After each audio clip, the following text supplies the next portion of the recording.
So, hi everyone. I'm here with Jessie Golem, a photographer, activist, advocate for basic income, to chat a little bit about the basic income pilot in Ontario and what happened when Doug Ford canceled that pilot project. So, Jessie, you were actually a part of the basic income pilot project. Can you talk to us a little bit about that experience, how you were involved in the pilot, and what the pilot meant in your life? Yeah, absolutely. The pilot was huge. Back when in 2017 and early 2018, when I applied to be on the pilot, I had four jobs. So I was cobbling together several jobs to try and pay for my just to cover my cost of living. So it was a very stressful and exhausting existence. Just trying to like cobble together all these jobs, and I was trying to do this in an effort to start a business. But finding that it was extremely difficult to start that business because it's hard to start a business when you don't have capital investment and when you don't have time. And I didn't have either of those things. So when I was on the basic income pilot, it enabled me to quit those jobs and focus on building my business because then I had the financial cushion of knowing that no matter what happened, I would be able to pay my rent at the end of the month. Now, the amount I was receiving in basic income wasn't a tremendous amount because how the pilot was working was that if you worked, the amount you would receive would be 50 cents a dollar, depending on how much you worked. So I was receiving about $700 a month, which covered my rent, but it didn't really cover much of anything else. So I still needed to work in. But I was finding that having that extra time to focus on my business, I was able to see my business grow. And I was actually able to see myself making a profit doing what I was wanting to do.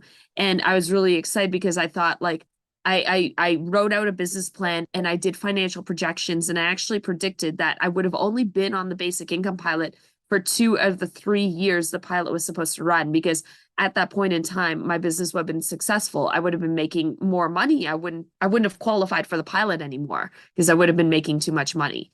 So Right.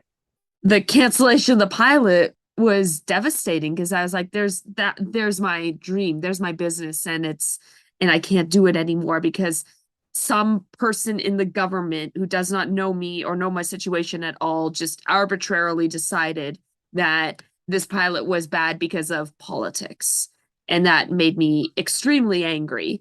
And just also like it made me aware of like the other people who were on the pilot and what kinds of things that they were using the money for and how that's going to negatively impact them as well. So then I determined that I wanted to find those other recipients and tell their stories. And that's when I produced a portrait series called Humans of Basic Income. Well, let's talk about humans of basic income. So you spoke with a number of people who had been on the basic income. Can you talk first about what it meant to them when they were receiving the basic income? Everybody everybody that I talked to had said that the pilot was huge for them in very positive ways. I talked to a lot of parents who were able to invest more in their children and have more time with their kids and be able to give their kids healthy food or opportunities to participate in extracurriculars, or just even able to have more time to spend with their kids because they don't have to work all the time. So that was really big. I talked to a lot of people who, like me, were starting businesses or they were going back to school. So finding that basic income gave them that freedom to be able to pursue their dreams, or like pursue a higher education to get a better career. I did not speak to a single person who there seems to be some myth that, if I get basic income, I'm going to be lazy and, just sit around playing video games all day. And that did not happen. I did not see that, both personally when I was doing this portrait series and interviewing all the recipients who were on the basic income pilot, but I also haven't seen it academically because research has been done asking that exact same question and examining basic income pilots that have taken place all over the world, including the Ontario one. And that's just not what happens. So I saw it as this like investment and an opportunity for people to pursue their dreams, to build better lives. A lot of people, they were finding that they were getting themselves out of poverty. They were able to eat healthier food or have access to like if they need medication for any health care or disability that they may have. So like seeing that people were being healthier, the economy itself was improving, like local economy. If people have more money, then they can go and support small businesses have money to go to that coffee shop or buy from that local little general store, whatever it is. So like to see that just taken away for no reason that had any objectifiable research or anything that was really justifiable at all, other than just politics and it's the conservatives versus the liberals, was just extremely infuriating and heartbreaking. And seeing how it's taken years after that pilot just to finally start that business I was trying to start in 2018. I only just started it this summer Right, because I don't have the capital again right, to invest and the time to invest in my business. right. So you lost the opportunity for financial independence because of the cancellation.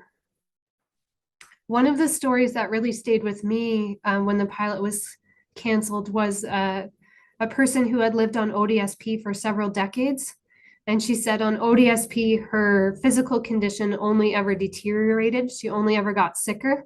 And a few months on the basic income, and her condition went into remission because of the autonomy that she finally had in her life and the feeling that she was finally in charge of her own life and able to make her own decisions.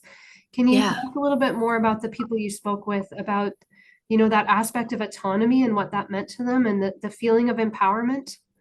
Yeah, it's sort of like I find that those systems like OW and ODSP, they sort of trap you and by the nature of the system is inherently undignifying.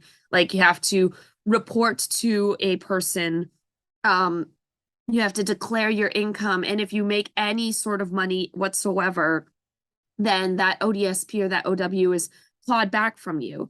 So having like an unconditional, guaranteed livable income where you're just given the money and that is it. Like, it eliminates like bureaucratic red tape. So from a conservative fiscal standpoint, away from any sort of socialist compassion or whatever that, whatever the people like to say, it's more efficient. But then I also it gives people that independence and that freedom and sort of that dignity of saying like, we trust you. You know what's best for you. And no matter what you do, we're not going to take this away from you. Like if you make more money, that is okay. If you're able to invest in your life, if you're able to invest in your children or whatever you do, like that's okay. Please do that. In fact, it's encouraged. So I think like a lot of people that I talked to sort of saw that as this opportunity, experience this wonderful sense of freedom that they hadn't experienced before. And even if it's just small things like I talked to one person who had been on ODSP for years, and she said that she used basic income to buy a winter coat because she had never been able to afford a decent winter jacket. And as Canadians, I feel like needing to own gear to be able to survive in the wintertime is an essential. So it's like those small things that seem so like you don't even think about it. Like, you go to the store and you buy a coat, but if for somebody who's been living in that kind of poverty, that sort of freedom is huge and incredible to have. So So can for you such a tell, small price. yeah, well, exactly. It didn't cost us a lot of money to give people independence and autonomy and get them back on their feet financially. And then you think about that small amount of money that goes into it. And then, the cost of poverty, I believe it's like $80 billion per year for Canadians. So and the money that is saved when people aren't sick, so they aren't needing to go to the hospital, or people don't feel the need to commit crimes because they aren't in poverty. So like the money that is saved by that. And I was gonna say something else and I forget. Um I forget. It's okay.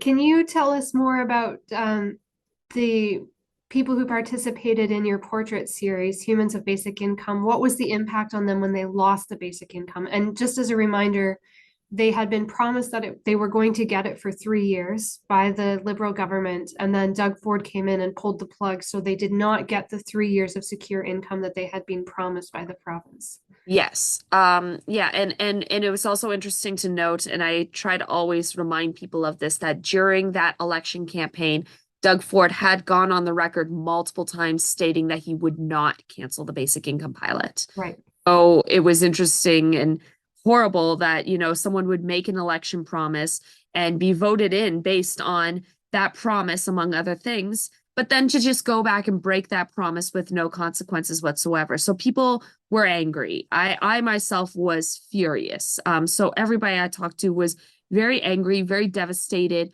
A lot of people saying, well, I just paid tuition for school and now I can't afford school. Now what? Or I just signed a lease for an apartment that I no longer can afford. So that sort of like that fear, that devastation, and that fear of your survival being taken away from you. So like people made plans based on that money and based on the knowing that they were going to have that for 3 years. So then all of a sudden to have the rug pulled out from under you with very little warning and no reason whatsoever was devastating. And then yeah, it was like this people having to go back into poverty. So I actually saw like a physical transformation for some of my friends in the worst possible way, where I saw them on the basic income pilot and they looked healthy and happy. Like, they went and got a new haircut, they bought some new clothes, they looked good. And then I saw this like transformation where, like the next times I would see them, they looked less healthy. They couldn't afford healthy food anymore. They couldn't afford new clothes anymore, and the stress on their face and their eyes was just devastating. And it's like this feeling of powerlessness to see your friends go back into poverty and you can't do anything about it. Like, I wanna give my friends all houses and safety and healthy food. And I can barely afford to feed myself, let alone others. So it was just honestly heartbreaking to see that. And so unnecessary. Yeah, absolutely devastating. And I'm so sorry that you and your friends were forced to go through that by this government.